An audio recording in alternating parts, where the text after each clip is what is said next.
네, 안녕하세요. 반갑습니다, 여러분.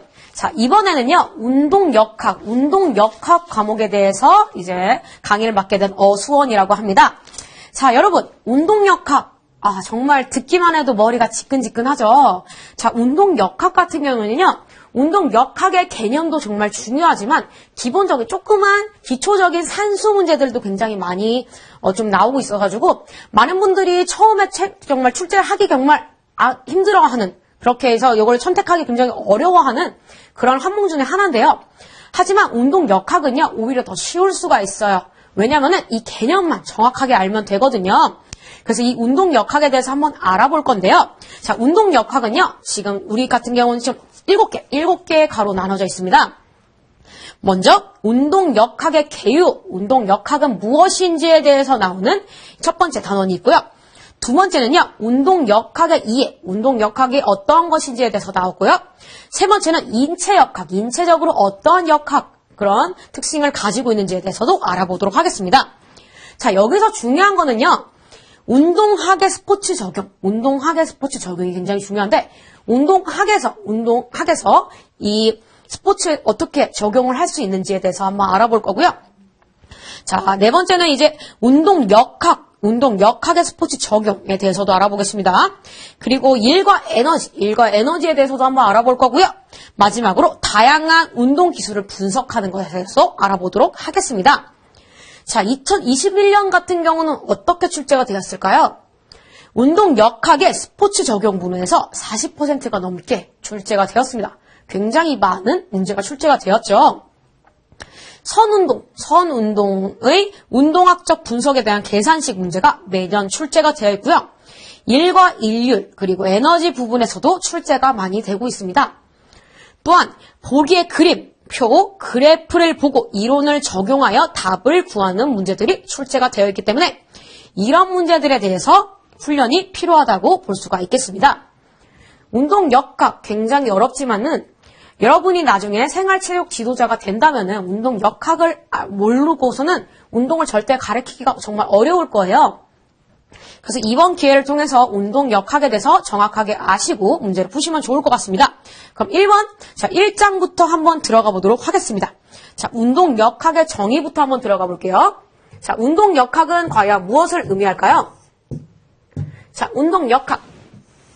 운동역학은요, 인체나 스포츠 연구 등에 작용하는 여러 가지 힘들의 효과를 분석하고 예측하는 학문 중에 하나입니다. 그리고 여러 운동 동작이나 기술의 원리와 메커니즘을 찾아내고 그것들을 응용하려는 학문 중에 하나입니다. 세 번째, 인체를 물체로 간주하고 자연과학적인 원리나 개념을 이용해서 인간의 운동을 설명하고 이해하는 학문이 바로 운동역학이라고 할 수가 있어요. 자, 근데요, 운동역학과 유사한 개념들이 두 가지가 있는데 뭔지 한번 알아볼까요? 자, 첫 번째는 운동기능학이라는 게 있어요. 그게 뭘까요? 키네지올로지라고 하거든요. 키네지올로지, 이렇게 운동기능학은요, 인체 운동의 효율성 제고를 목표로 하는 학문입니다. 그래서 조금 다른 그런 학문이라고 볼 수 있고요. 두 번째는요, 생체역학. 생체역학인데, 바이오 메카닉이라고도 설명을 합니다. 자, 생체역학이란 뭐냐? 자, 역학의 제원리가 생물체에 적용된 학문을 바로 생체역학이라고 하거든요. 자, 그래서 운동역학과 약간 유사하긴 하지만 좀 다르다는 거, 운동기능학과 생체역학 이 두 가지가 다르다는 거 여러분 꼭 기억하시고 넘어가시면 좋을 것 같습니다. 자, 여기서 조금 더 자세하게 한번 들어가 볼게요. 자, 운동역학의 연구 영역에 대해서 한번 알아보도록 하겠습니다. 자, 정역학이 있고요. 동역학이 있는데요. 정역학을 무엇을 의미할까요? 인체에 작용되는 힘들 사이에 평형된 상태를 분석, 휴식 상태나 일정한 속도의 움직임을 하는 것이 바로 정역학, 가만히 있는 거, 정역학이라고 하죠. 그럼 움직일 동력학은 무엇을 의미할까요? 인체가 움직이는 동작을 설명하고 그 원인, 관심, 운동 상태의 변화를 의미합니다. 운동학, 운동의 원인이 되는 힘, 고려하지 않고 움직임 변화를 정략적으로 기술하는 그런 역할을 합니다.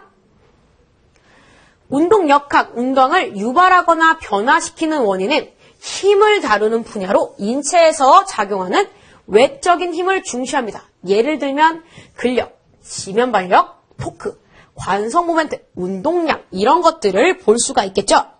자, 여기서 나오자 있잖아. 조금 더 자세하게 한번 알아볼게요. 자, 운동학. 자, 운동학 영어로 하면 뭘까요? 키네마틱이라고 합니다.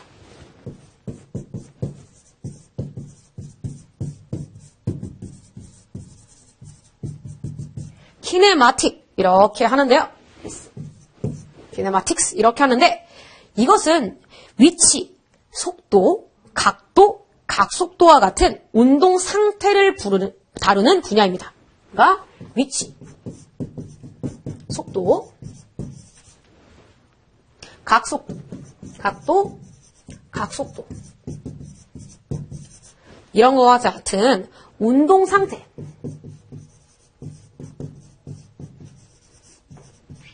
다루는 분야 이런 것들을 바로 운동학이라고 합니다. 자, 근데요.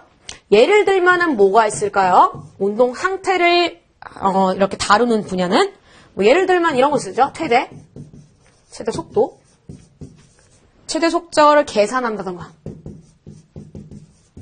아니면 이동거리 측정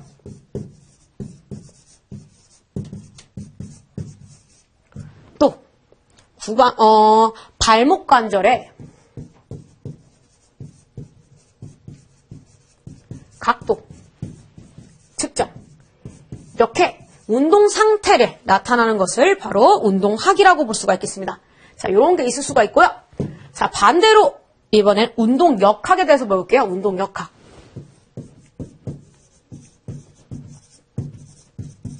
영어로 하면 뭘까요? 키네틱스입니다. 운동역학이란요. 운동학과 조금 다르게요. 힘을 다루는 분야로 힘이 들어가게 됩니다. 그래서 근력, 지면 발력, 관성 모멘트, 운동량, 충격량, 마찰력, 양력, 지면 발력 측정, 무릎 관절 모멘트, 압력의 크기, 근활성도 측정 이렇게 힘이 들어가는 분야를 말할 수가 있습니다. 그래서 근력, 지면 발력 뭐 이런 것도 있고요. 운동량, 충격량, 그리고 마찰력 힘이 들어가는 것들이죠. 그리고 양력, 지면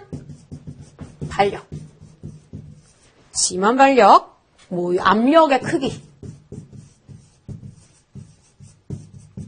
자, 이렇게 힘이 들어가는 것을 바로 운동역학이라고 합니다. 자, 이 차이점에 대해서 좀 아시겠나요? 자, 운동학 같은 경우는 이제 공간이나 시간을 나타내지만 힘이 들어가지 않은 것. 운동역학은 힘을 다루는 분야. 이렇게 차이점이 있다는 거 여러분 꼭 기억하시고요. 그러면 운동역학의 목적과 내용에 대해서 한번 알아보도록 하겠습니다. 자, 운동역학의 목적입니다. 운동역학을 왜 배워야 될까요? 첫 번째, 운동기술의 향상이 되겠죠. 운동역학을 배우게 된다면. 두 번째, 안정성의 향상에 도움이 되겠죠. 세 번째, 운동용 기구의 개발. 자, 운동역학을 배우면서 기구가 개발될 수도 있습니다. 자, 네 번째, 여기 나와 있지 않지만 더 적어드릴게요. 스포츠 동작의 효율성이 극대화가 됩니다.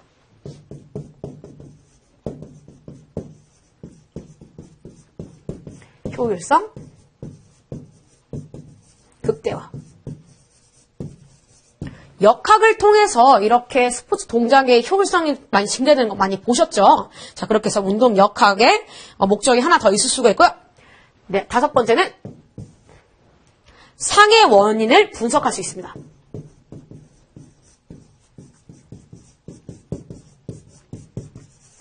운동역학을 통해서 상해의 원인을 분석할 수 있는 그러한 효과가 있을 수 있습니다. 이렇게 해서 이 5가지 꼭 기억해 주시면 좋을 것 같습니다. 그러면 운동역학의 내용에 대해서 한번 알아볼게요. 자, 운동역학의 내용은 운동 동작의 분석을 배우겠죠. 그리고 인체를 측정하고 힘을 측정하는 것을 배웁니다. 그러면 여기는 나와 있지 않지만 운동역학의 주요 연구 영역은 뭘까요?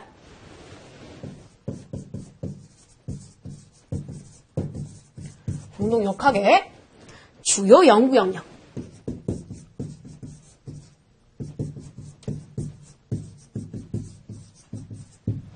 자, 첫 번째는 운동 동작.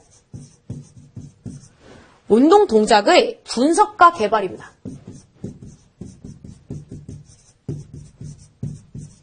운동역학을 통해서 운동 동작의 분석과 개발을 할 수 있다는 거죠.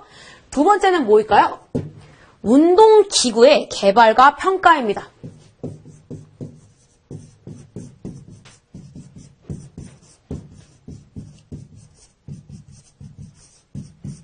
자, 이렇게 주요 연구 영역을 볼 수 있고요. 세 번째는요. 측정 방법과 자료 처리 기술의 개발입니다.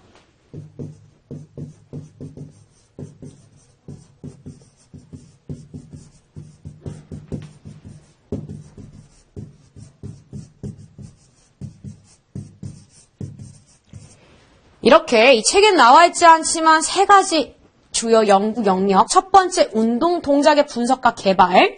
두 번째, 운동 기구의 개발과 평가.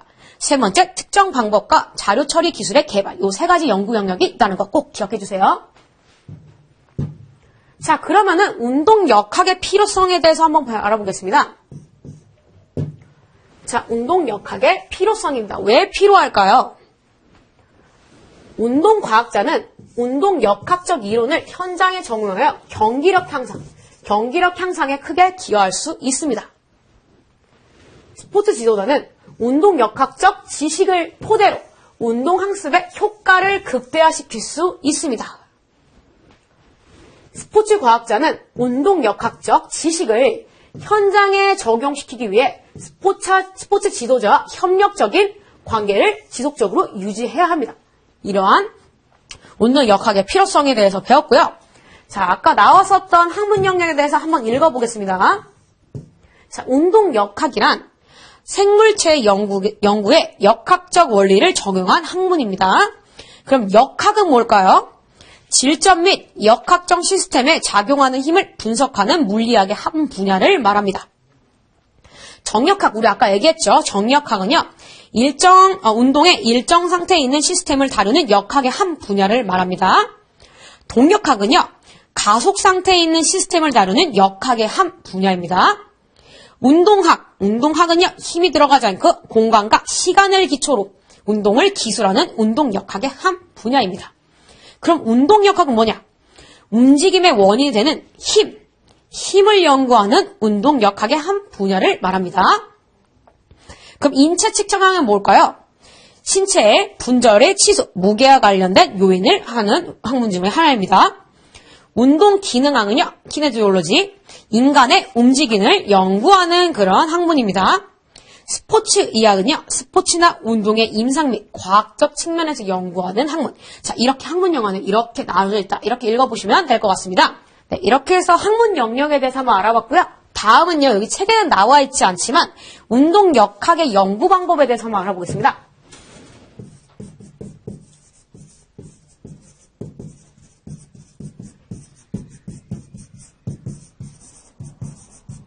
자, 운동역학의 연구 방법은요, 2가지로 나눌 수 있는데요. 하나는 정성적인 분석을 나타낼 수 있고요. 두 번째는 정량적.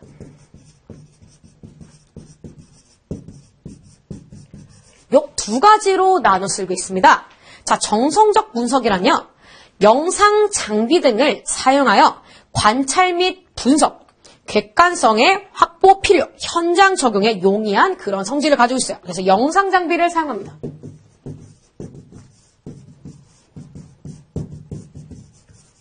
자, 이렇게 형용할 수 있고요. 아니면은 정량적인 분석은요, 객관화된 자료를 이용해서 동작 분석을 하는 겁니다.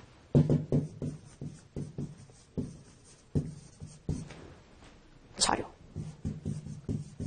자, 그래서 정성적인 분석은 어떠한 특징이 있을까요? 바로 현장 적용에 용이할 수 있겠죠. 바로 찍어보니까. 하지만 정량적인 분석은 객관적인 자료를 이용하기 때문에 현장 적용에는 조금 한계가 있는 그러한 특성이 가지고 있습니다. 그래서 운동 역학의 연구 방법은 이 두 가지가 있다. 여기까지만 알고 가시면 좋을 것 같습니다. 자, 이렇게 해서 운동 역학에 대해서 한번 배워봤는데요. 어떤가요? 되게 어렵죠? 운동 역학의 목적과 내용, 그리고 운동학과 운동 역학의 차이점에 대해서 알고 넘어가시면 좋을 것 같습니다. 그럼 바로 2장 운동 역학의 이해에 대해서 한번 배워볼 건데요. 한번 읽어보시겠습니다.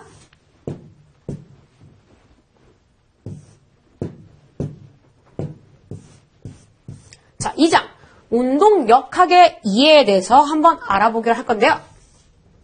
자, 운동 역학을 알기 위해서는요, 해부학적인 기초가 있어야 합니다. 그래서 해부학적 기초에 대해서 먼저 배워볼게요. 인체 운동은 근골격계, 근골격계, 골격계를 통해 이루어지므로 인체가 움직이는 원리를 올바르게 이해하기 위해서는 뼈, 관절, 근육 등 인체의 각 구조와 물리적 특성을 알아야 됩니다. 즉, 운동 역학을 알기 위해서는 해부학을 떼놓고는 말할 수 없다. 이 얘기를 하는 거죠.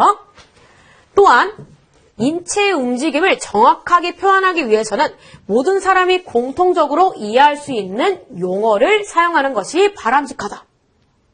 자, 그래서 이거는 떼서 다시 말씀을 드릴게요. 세 번째, 인체 구조와 관련된 해부학적 용어를 이용하면 인체 분절의 운동을 쉽게 기술할 수 있다.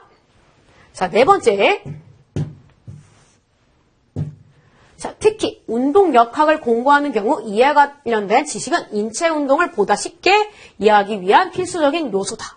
자, 즉 운동 역학을 알기 위해서는 해부학적 기초를 알아야 된다는 얘기입니다. 자, 여기서 한번 알아보겠습니다. 자, 인체 해부학을 먼저 설명하기 위해서는 공통된 이 자세가 있습니다. 바로 해부학적 자세. 네. 아나토미컬 포지션이라고 해서 해부학적 자세를 얘기하는데, 이렇게 곧게 선 상태에서 손바닥이 앞을 가리키는 것, 이것을 바로 해부학적 자세라고 합니다. 몸을 곧게 세운 상태에서 관찰자를 향해 선후 손바닥이 전방을 향하여 펴고 양팔의 동체 측면으로 늘어뜨린 자세, 이렇게 나온 자세를 바로 해부학적 자세라고 하죠. 자, 여기서 해부학적 면이 있습니다. 면을 한번 알아볼게요. 자, 기본면. 카디아널, 플레인, 인체를 질량에 의해 반으로 나뉜 세 개의 가상 수직면. 그 세 개의 가상 수직면을 한번 알아볼게요. 첫 번째, 시상면입니다. 인체와 신체 분절이 운동이 전, 후로 발생하는 면을 바로 시상면이라고 합니다. 두 번째, 전두면은 뭘까요? 인체와 신체 분절이 측면으로 발생하는 면을 바로 전두면이라고 합니다. 횡단면입니다. 인체가 곧바로 서 있을 때 인체와 신체 분절 운동이 수평적으로 일어나는 것을 바로 횡단면이라고 할게요. 자, 시상면은 어떤 거냐면요. 내가 이렇게 서 있는데 반으로 쫙 누가 나눴어요. 자, 거기서 나타나는 움직임인 거기에, 움직임이기 때문에 제가 반을 쫙 나눴을 때 어떤 움직임이 나죠? 다리를 위로 올리는 굴곡이라든가 신전, 이러한 움직임들이 나오고, 팔을 위로 올린다든가 이렇게 밑으로 내리는 신전, 이런 움직임들이 나오고요.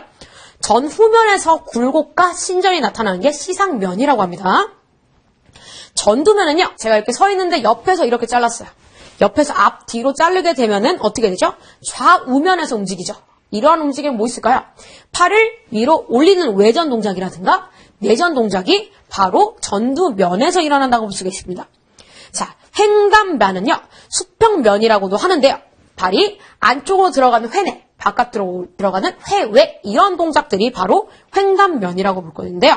자, 여기선 나와 있지 않지만 해부학적 용어가 더 있어요. 이거는 여러분 작성을 한번 해보실게요. 생각보다 쓸 게 많습니다.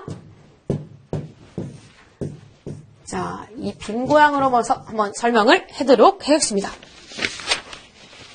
자, 여러분, 기본면과 시상면, 그리고 전두면과 횡단면에 대해서 배웠어요.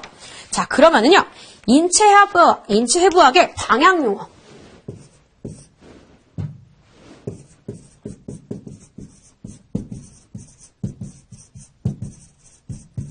방향. 용어. 방향을 나타내는 용어에 대해서 한번 배워보도록 하겠습니다. 자, 1번. 자, 상. 우리 위쪽에 있는 거 있죠? 위쪽에 있는 걸 뭐라고 할까요? 바로 superior이라고 합니다. superior. superior이 바로 상. 자, 이렇게 해서 상을 알아보는 게는 superior이고요. 두 번째, 하는 뭘까요? 밑에 있는 거 inferior이라고 합니다. inferior이 바로 하라고 합니다. 자, 하. 자, 우리 상에 있는 게 뭐죠? 머리라고 하죠. 몸통에 머리, 상 superior에 있다. 하, 바닥. 그러니까 발 같은 경우가 superior, inferior에 있다. 이렇게 볼 수가 있겠죠. 자, 세 번째는요. 전 뭘까요? 앞에 있는 거죠. 앞에 있는 거를 anterior이라고 합니다. anterior. 앞을 용어하는 게 바로 anterior이라고 하고요. 그러면은 후를 얘기하는 건 뭘까요? 후. posterior입니다. 자, 우리가 삼각근을 얘기해서 할게요. 삼각근, 전면 삼각근을 그러면은 전면, anterior deltoid라고 얘기하고 후면 삼각근 뒤에 있는 거는 posterior deltoid라고 얘기하는 것처럼 anterior, posterior 이런 게 있다 보시면 될 것 같아요. 상, 하, 전, 후에 관한 단어를 배웠습니다. 다음은 뭐가 있을까요? 내측이 있습니다. 내측. 메디얼이라고 하죠. 자, 예를 들어서 설명해 볼게요. 자, 지금 우리 쇄골 같은 경우 있죠. 쇄골 같은 경우는 어디에 있을까요? 인체 내측에 있겠죠. 그래서 메디얼이라고 하고요. 또 예를 들어서 설명을 해보면 어떨까요? 흉골, 스털넘 같은 경우는 우리 몸쪽에 내측에 있겠죠. 그래서 메디얼이라고 볼 수가 있겠습니다. 자, 그러면은 외측은 무엇을 의미할까요? 외측은요, 영어로 라테럴이라고 합니다. 라테럴이라고 해서 외측은 라테럴. 이렇게 외우시면 될 것 같아요. 자, 이렇게 해서 내측과 외측에 관한 이 단어를 배웠습니다. 다음은요, 발바닥에 대한 이 용어를 배울 건데요. 자, 플란타, 저측. 우리가 발바닥을 밑으로 내릴 때, 그거를 바로 플란타라고 합니다. 플란타, 저측이고요. 배측. 반대로 발등을 몸쪽으로 당겼을 때는요. 돌살이라고 합니다. 돌살. 이렇게 해서 돌살이라고 하고요. 자, 이렇게 해가지고 저측과 배측에 대해서 배웠습니다. 자, 이번에는요. 몸쪽에 대해서 배울 건데요. 자, 근위. 근위가 뭐죠? 근위. 몸통 쪽에서 가까운 쪽을 근위라고 하고요. 프록시말이라고 합니다. 자, 예를 들어가지고 지금 상완골의 프록시말 부분은 어딜까요? 물어보면 어디죠? 몸쪽에. 상완골의 몸쪽에 가까운 부분이니까 바로 여기가 되겠죠. 프록시말. 몸쪽이랑 가까운 곳을 근위라고 합니다. 원위는 뭘까요? 원위는 디스탈이라고 합니다. 디스탈.